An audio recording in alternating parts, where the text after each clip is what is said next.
Drop by today and see the winning team at Lakes Alignment and Truck Service at East Dublin. We're now offering tires and service for all your agricultural and farm equipment. At Lakes, we've got you covered on the road or in the field. Big truck alignment, industrial tire pressing, and commercial truck service. So join the winning team at Lakes Alignment and Truck Service, and now offering agricultural tire service. No matter where you are, call 272-4230 and our service trucks are rolling to you. Lakes Alignment and Truck Service, serving you at the same location right behind Thomas Auto Supply since 1954. So grab the family and head on out to the field. This football season, you're sure to be on a winning team when you join the team at Lakes Alignment and Truck Service, and now agricultural tires and service. Lakes Alignment, East Dublin.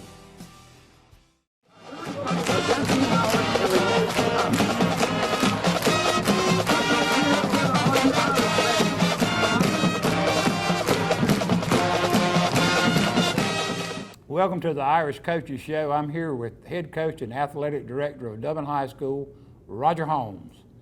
Coach, we're 3 games into the season now. We sandwiched a region win in between 2 pretty tough non-region upper classification teams in Dodge County, who I think ranked 7-9. Swainsboro last week, who went 1 poll, was ranked number 10 in AA. Pretty tough way to get the season started, but I know you like to schedule some tough games before you get into region play. Like I said, we do have 1 region game up under our belt, and I think from here on out we're all region games. All region from this point forward. Dodge and Swainsboro are 2 solid football programs.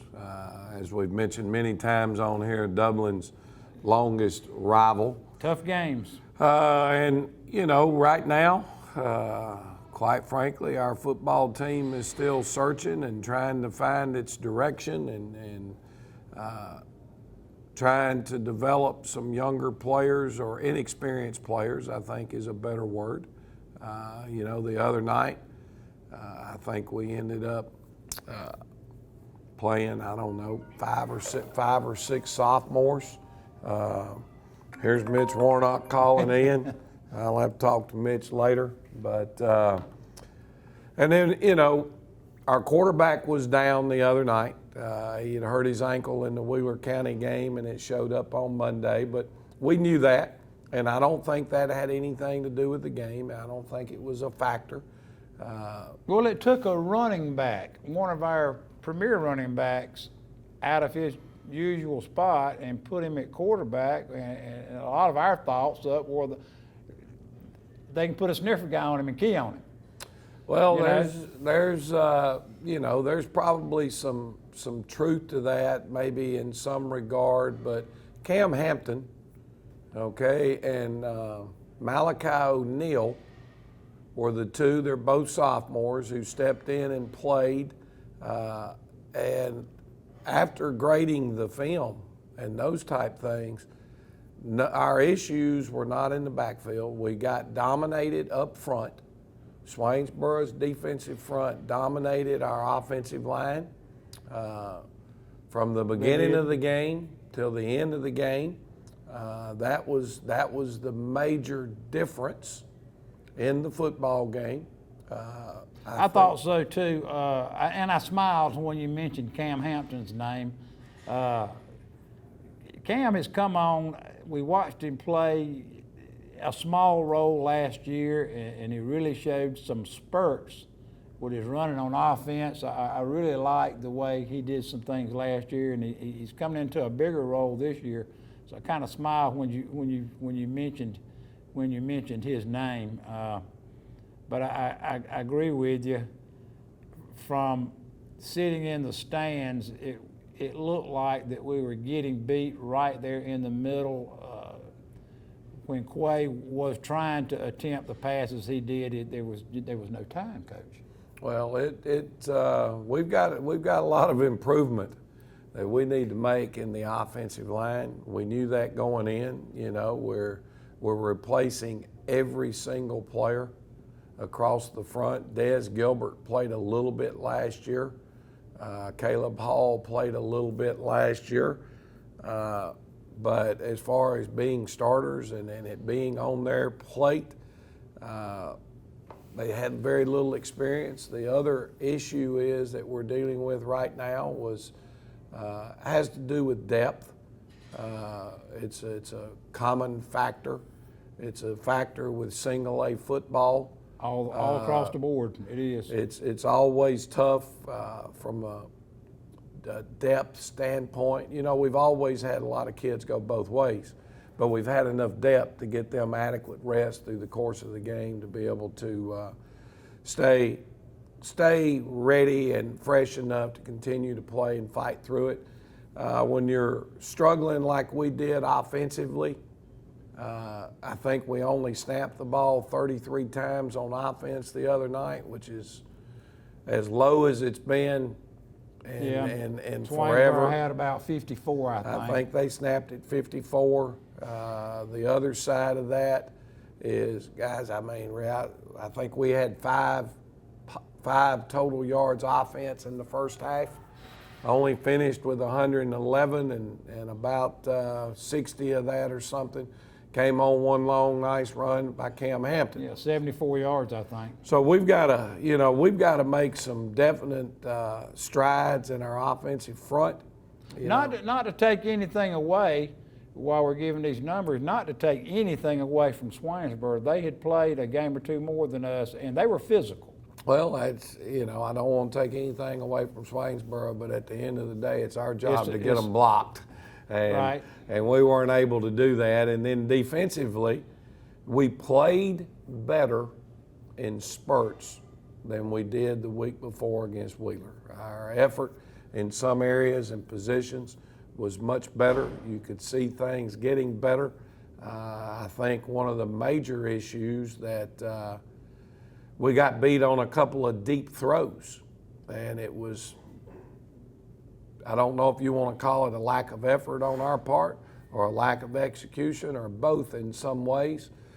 We were in a coverage where that should not have happened, and it did. And, we've given up long touchdown passes in all three games. It's not the first time that's happened this year. So we've got some areas and some people that need to step up. Now with that all being said, we're not playing well in the kicking game either.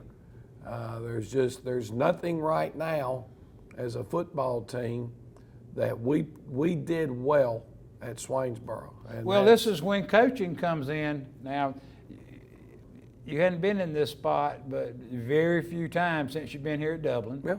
Yeah. Fortunately, and this is going to come down to, I think, a coaching thing, where all your coaches have got to dig deep and teach these young men once they hit that wall how to get over it. Well, I think there's a lot to that. Now, I've always believed that coaches can motivate you to a certain level. You have to have some intestinal fortitude, guts, and right. You've got to be a competitor in order to help yourself get over that wall. Now, part of the coaching thing is you've got to continue to push them and see if you can get them to step over the wall and realize, there's more that I can accomplish in what I'm trying to do. And those are life lessons, and those are things that you got to learn. Now, I know all this sounds gloom and doom. No. And that's not how I want it to sound, and it's not how I want it to be. We talked with our young men yesterday. Hey, you got a goal. One thing we are right now is we're undefeated in the region. And you got a goal out there ahead of you. Everybody's not. That's right. When you look at region standings right now, Johnson County has a loss. Dooley has a loss. Troutland has a loss. On down the list, there's only right now, I guess, I'm not sure if anybody doesn't have a loss right Wilcox, now. probably. Wilcox, Dublin, and I'm not sure because Telfair lost. But you got Hawkinsville's Wilcox lost. and Johnson that are going to have to play in the Shamrock Bowl. Well, no doubt. And what did you preach to your kids? If you can take care of your business in the Shamrock Bowl, you can get to where you want to get to. And what we simply mean by that is if you can win your home games and then find a way to win one or two big ones on the road, you've got a chance to be a region champion. Then after that, at least you're in the playoffs. And our goal is get in the playoffs. Well, some of these kids on this team that are 4-year players, and I don't know how many there are, but they've won 3 region championships in a row. Yep. This is a potential, and to win actually, as gloom and doom as we've talked about for 2 games, there's that chance there, and some of those kids have been on those teams, and they should know that feeling. Well, I think they do. And, on a positive note, yesterday's practice for us may have been as good a practice as we've had all year. With this being said, we had 10 of our young men who were not at practice because of COVID-like symptoms, or they were quarantined. So we're continuing to battle that. Major factor still. Well, and I guess it is for everyone. I haven't heard other people say a whole lot about it, but an example the other day is our starting free safety and the young man that was going to be our backup quarterback gets sent home because of contact tracing on Friday of last week at noon. So you had spent all week with this individual in your game plan and your preparation, and then bang, all of a sudden you find out at 12 o'clock he's out. Doesn't have COVID, but You can't play. you can't play the young man, and when you have limited experience and limited numbers, those things take its toll on you. I think Quay knows the plays. He stepped in and did a really good job. No fumbles and there's nothing about Quay's performance that had anything to do with how we went. Absolutely But see, you not. lost your will linebacker in Evans, who also plays a lot of will linebacker for us, and you were without your free safety. So there's 2 starters defensively that you hope would have made a difference. But, it's all going to come down to our abilities to put behind us, continue to get better, continue to improve, and I feel like they will.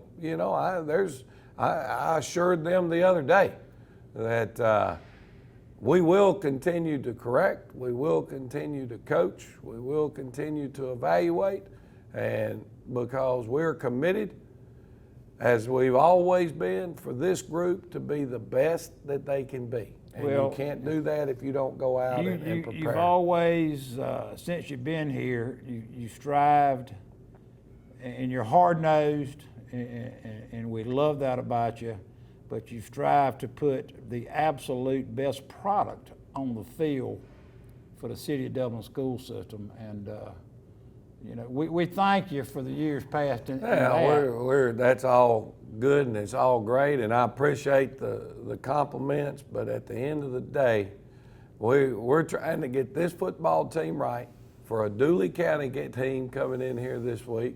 So I know we'll talk about them a little bit later. But if you want to, we can either take a break or jump into some highlights. There's a few highlights here from the game the other night, however you want to handle it. We'll take a break, be a good time, have a word from our sponsors, and we'll come back and look at some Swainsboro highlights.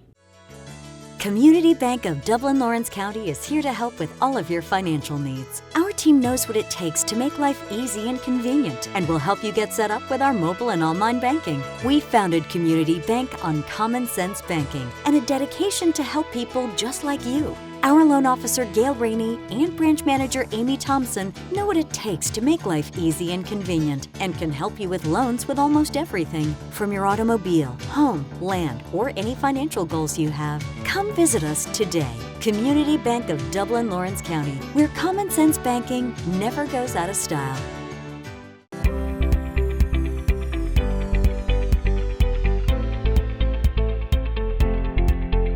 When your ability to get up out of a chair, stand, walk, and do routine activities without hurting every day, having to take Tylenol, Motrin, or leave to get through the day, then it's time to come see us. Again, if you're avoiding activities, you're not going to do things with your friends or your family or your children, then you should not let it impact your life like that. We have things from medications to injections to surgery. A lot of people, I think, are scared to come see us initially because they're not ready for surgery. 85% of the people that I see in my office, I'm treating with something other than surgery. It's that small group of people at the end of their disease that are getting knee and hip replacements. So don't be afraid at least to come and let us check it for you.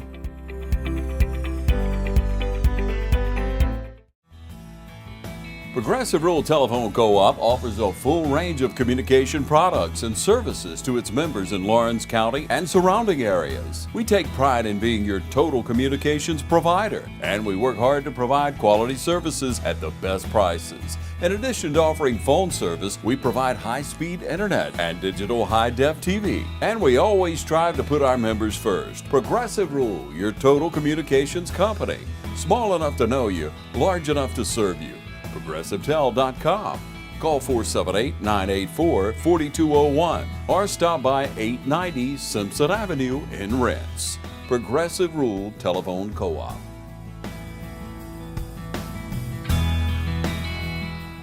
Since 1999, Stepping Stone has been working to keep you and our community safe. Our mission is to lessen the trauma suffered by individuals who have been abused or assaulted. We provide evaluation in a safe, caring environment to encourage collaboration of services for the benefit of the victim and their non-offending family members. We strive to increase the protections of victims and hold offenders accountable. Here at Stepping Stone, you are never alone. If you or someone you know has been a victim of child abuse or sexual assault, please know we are here for help and comfort. We offer a variety of resources to help meet your needs and get you out of difficult situations. If you are in immediate danger, please call 911 or call our fully confidential crisis number at 478-595-8339. You can also reach us at our office at 478-275-9010.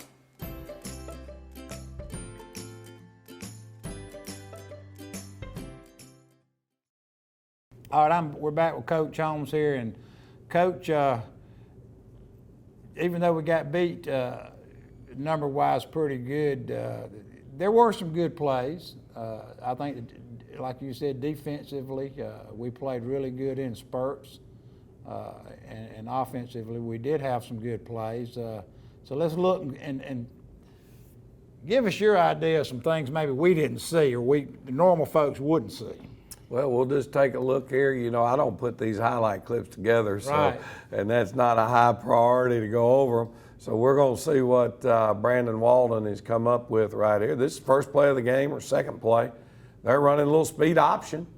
They have not run that this year, but we played it perfectly. Quay Ashley out on the edge comes to take the pitch. Our outside linebacker comes to the quarterback. And we executed it dadgummit just exactly like you wanted to. And then we ran it down from the backside. We would have obviously liked to have been a little bit more physical. Call Ramonte Doherty's name a good bit again. Ramonte is always going to be around the ball. He's going to make some plays. You know, here's a pretty good job out of our backside corner. They're throwing the deep ball, the high fade. Looks like we're in a cover 3 look, or a quarters, what we call quarters look, and the free safety, okay? We're actually in cover 3, and what should have happened is our free safety should have been aligned, okay, just in his alignment, should have been aligned right in the middle of the field right here based on this formation. Now, you talk about when you're going with a backup, Right. okay, and those are the little things that make the difference. If you look at this guy running his route down the seam, had the quarterback chose to go there, we're going to be late getting to that ball. Right. Okay, so those are the things when you go back and you watch and you study your film. But a good job out of our corner. He's got his depth. He's breaking downhill on the football, goes through and makes a good play right there. So that was a nice one for us. They did try to throw the ball a good bit. They didn't throw it a bunch. You know, they Well, threw it 6 times maybe? Yeah, maybe 6, 9, I'm not sure. I think one of us threw it 6. I think that was us. Maybe they threw it 9 times. But this is right before the end of the first half. You got our fullback, Jeremiah Green. I think this was actually our first down in the second half. And this is the weak side belly. We felt like we saw some stuff going on. They were slanting their front. We thought they might have been slanting their front based on our motion. And they were. Normally that guy is in motion, so we call the play without motion. And if you look at their front, then they are actually slanting to the tight end. You can see the nose man right there off the bat. Right. So the tackle's pinching inside and it opens us up. You know, that's just a slight game adjustment, simply telling your guy not to go in motion, okay? Trying to get the defense moving where we want them to move. Your blockers had their heads on the right side of the It's excellent. defender Excellent there. job. They did a great job right there. So now we're in the second half. Here's the same play again with Jeremiah picking up 8 or 10 yards, but we just had a penalty. So now it's 1st and 15. Jeremiah played 2 games in a row. Jeremiah's getting better. You know, he got better defensively. There's no question about that. He's made some strides at middle linebacker, running to the ball. He's getting better. We're bringing some pressure here, and there's Ramonte Doherty, as you mentioned him, coming off the backside. Made 3 or 4 dominating plays really right there in a row. This actually may be Ramonte over on this side. Right, yeah. No, he's off the backside. Yeah, he was off the backside. I think this is Cam's long run. You know, they still have their starters in. There's no difference who's in the game right now than at any other point. But we finally get the play executed, get some decent down blocks, and we get out. You know, actually, I thought he scored right here. There were some people standing between me and him. Right. I thought he'd gotten in. Yeah, well, their starters, number 1 and number 2, who were chasing Yeah, I mean, him down. it wasn't like we were, you know, like sometimes late in the game right there where you're going against backups. So we did a good job.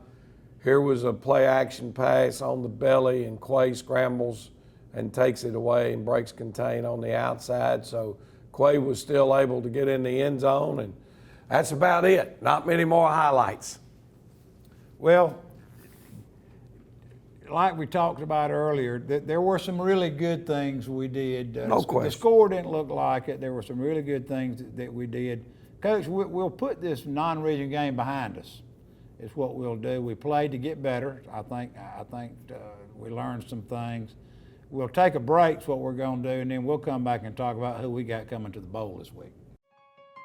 The City of Dublin Natural Gas provides the most cost-efficient source of energy available today. So for your home, choose the most natural resource. Safe, clean, efficient. All new subdivisions around the Dublin area have natural gas available. Start reducing your energy bills today with Dublin City Natural Gas Department. Natural gas, the smart choice. Call 277-5048 today and let us help you start saving today. They work all week for Friday night. Go Dublin! Ready? And hey! And when you call, click, or visit Dublin Chevy Nissan, you'll see our teamwork in action. Let me put your dream in your driveway. Let's take a test drive. The right vehicle, the right experience, the right dealer.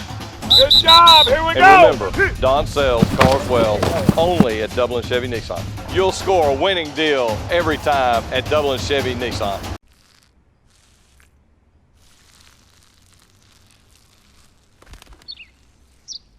Maybe he landed here totally by coincidence. But if by chance, he's admiring your fresh coat of Benjamin Moore soft sky blue. Well, that's a pretty high compliment. Coming from an expert. Quality products and installation since 1985. That's Four Seasons. Imagine a life-changing injury. Imagine the fear and unknown. The Houston Clinic Sports Medicine Team, the only physicians in the area with advanced certification in orthopedic sports medicine, treats sports injuries with innovative techniques. The Houston Clinic has helped nearly 1 million athletes live without pain. Imagine getting back in the game. Imagine the best game of your life. The Houston Clinic Sports Medicine Team. And we're back with the Coaches Show with Coach Holmes. One thing that I didn't touch on before we leave Swainsboro and move into our region tilt was activity that happened down on the field, possible activity. We're not really sure actually what went on yet, proof-wise, investigative-wise, but about some possible shots fired or whatnot. Tell us what went on from a coaching standpoint, from the superintendent was down there, and what actions you took, and were they done the right way? Well, what we've been able to assert, and this is through their head football coach that I spoke with on Sunday. Because this could happen here. Oh, it can happen anywhere. Right. And anybody who thinks it couldn't is not in the right understanding of the way the world is and the things that can happen. But reality of what we've been, my superintendent, Dr. Williams, has talked with the superintendent over there yesterday. He got a phone call from that gentleman. There was obviously, and there's no disputing this, there was a fight that broke out in the stands at the Swainsboro game. According to the police, the superintendent, and everyone else, there has been no confirmation at this time that there were any shots fired. It has been determined that no shots were fired. Well, that's at a that good game, thing, though. Which is a good thing. If it's true, it's a good Now, thing. you know, our SRO or one of our law officers made a comment to me last night, which is some truth to. When a fight breaks out, people usually run to it. When there's a gun shows up, people usually run away from it. And what we saw the other night on our side of the field was people running away. That does not mean anything, but it was told to me that someone looked up at the press box to the PA announcer and signaled to him that somebody was shooting a gun. Yeah. Well, all the training that I've ever been through as a coach or whatever, the procedures that we went through the PA announcer about everybody on the ground was considered the right and proper procedures to go through in that scenario. Now, you can take your chances by running, standing up and running. But the reality is, if someone in the bleachers is shooting, the bullet is not pointed at the ground. And if it's a stray bullet and you're up and running, 6 foot tall standing up, there is a higher opportunity to be struck than it would be laying on the ground. This has happened, I think I heard you mention this has happened before up in Tennessee when you're previously up there, and this is what the protocol was given by the Athletic Association up there, and I'm sure you've probably at some point in time practiced it. Well, we have. We've practiced it in Dublin. I'm sure I've got some old players that are listed. I remember when Coach Holmes told us we're going to practice something we hope we never need. You practice your trick plays, and So at the end of the day, you know, and their coach was apologizing to me. Their superintendent was apologizing to Dr. Williams. Well, number one, there's no apology needed in the sense of you can do everything you can to prevent a situation like this from happening, but you're not going to stop it. You can bring people through metal detectors. You can do everything that you want to do, and someone can walk over to his buddy in the middle of the game, just ease down through there, and somebody hand him a gun over the fence. You can't stop that from happening. You can't stop it at a game. You can't stop it at the mall. You can't stop it at a restaurant. You're not going to be able to stop those types of things from happening. Then there was an apology, you know, I think their coach told me, said, Yeah, right. I apologize that our PA announcer blurted that out before. And I said, there's not an apology to be made there. I would rather be erring on the side of caution as opposed to overlooking something and then someone get hurt. So everybody got out of this thing okay. I bet our people will know how to respond in the future, God willing, that this ever happens again. You know, we don't want it to be something that we ever have to deal with again, but I think it was handled properly.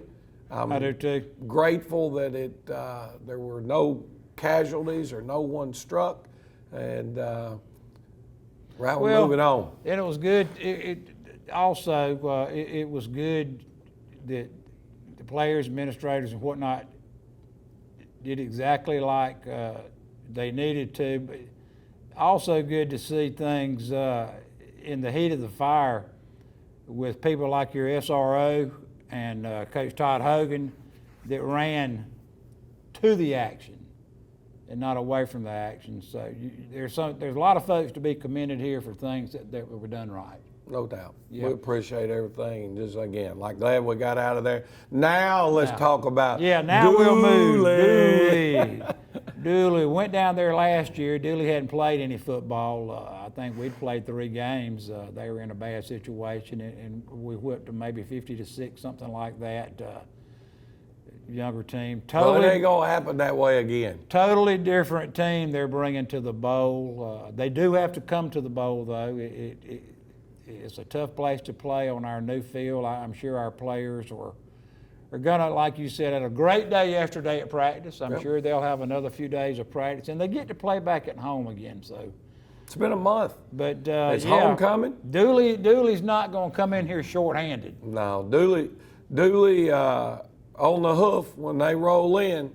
When they walk out on the field and they line up across from our guys, everybody in the stands, from the physical standpoint, have got to look over at Dooley and say, uh-oh, it could be a long night. And it could be, because they are physically big. I think the strength right now from them offensively is they're throwing the football. Now, that is not that they don't have a decent run game, because it is, above average.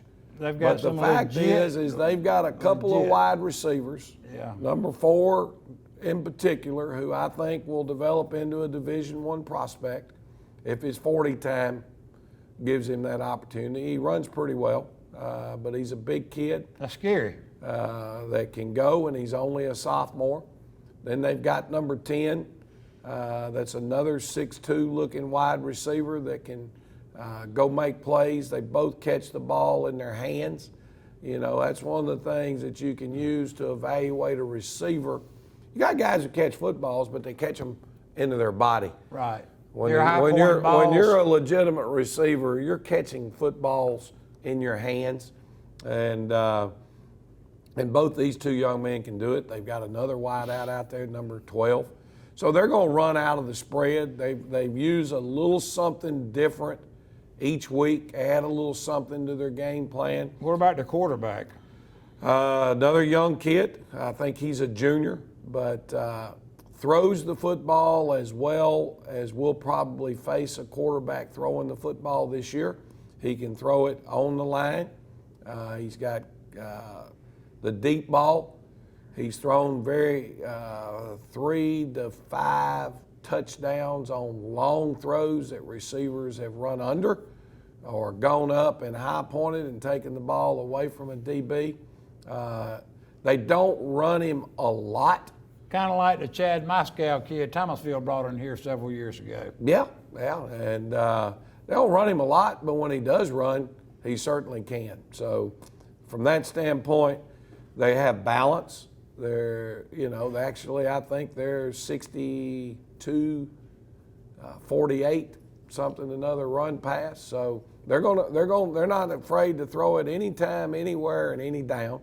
But they mix the run in, the jet sweeps, the quarterback counters, a lot of those things. Now, from the line pretty big.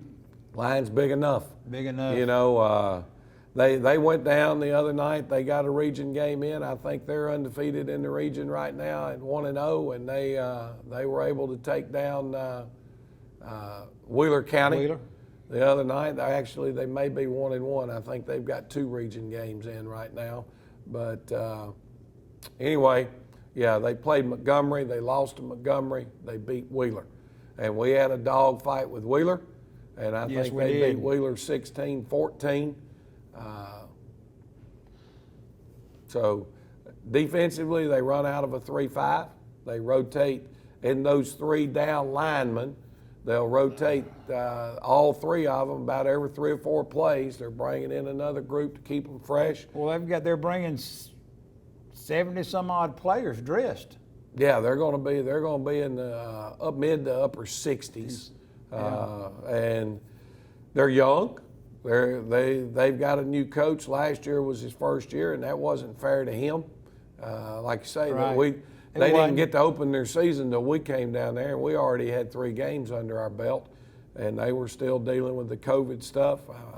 The coach's name is Philip Hale. He's got a good track record, a good history, and worked a lot of good programs. I think he may have came there from Colquitt County when that program was winning state championships. So he knows what he's doing, and he's got the kids playing hard, and they look good. Well, he knows what he's going to have to face too when he comes up here to the Shamrock Bowl. I assure you, folks know. There's no secret about it. We've got this new, beautiful facility up here now, and Coach, it just adds another dimension. I think. I know it does for the fans to go sit up in there, and I know it does for the players. They're coming down a different hill now. Well, so, it paid great dividends yesterday, because you want to talk about a flood. We had a flood in downtown Dublin yesterday, and we were able to get down and practice on the turf, and it was perfect. If we'd have been out on the grass, it would have been a tough day trying to get the work done you needed to get done. Right. I did get to get out and see some of the practice yesterday. I like to come. I try to come on Monday to see how they're going to bounce back, or do we still have a step in us after a victory? Mondays are a good day. I like to step out. And yesterday, like you said, they did have another step. It's like they're trying to come back. They're trying to push through a wall. Like I say, they've got hopefully a different attitude this week. So what we want to do is invite everybody to come out to our newly renovated Shamrock Bowl. Coach, homecoming now, don't forget it's homecoming. Homecoming. Somebody's going to be the new queen, and the new king, I guess. So. Right, be a new king and queen in Dublin. And tell us about tickets before we sign off. Well, again, like each week, you can go ahead and purchase your tickets online. You go to dcsirish.com. There's a link on the main web page for Dublin City Schools where you can purchase the tickets, or you can purchase them at the gate. All right, Coach. Been another great show, as always. Good talking football with you.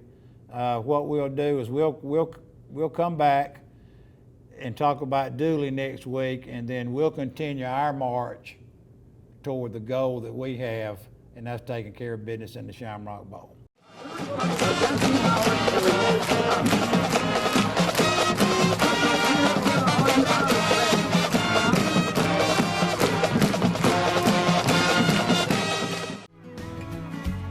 Allen's Heating and Cooling is your licensed Amana equipment dealer. Trust Allen's Heating and Cooling to install and service your heating and cooling unit. Allen services all brands, and with the purchase of a new Amana, offers a lifetime compressor warranty. Call Sean Clark or any of his friendly staff at Allen's Heating and Cooling, your Amana dealer. Amana lasts and lasts and lasts.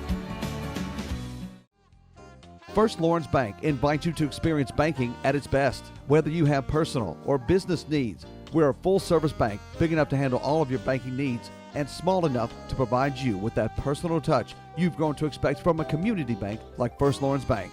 Looking forward to your future? That's First Lawrence Bank in Dublin and Dexter. Member FDIC.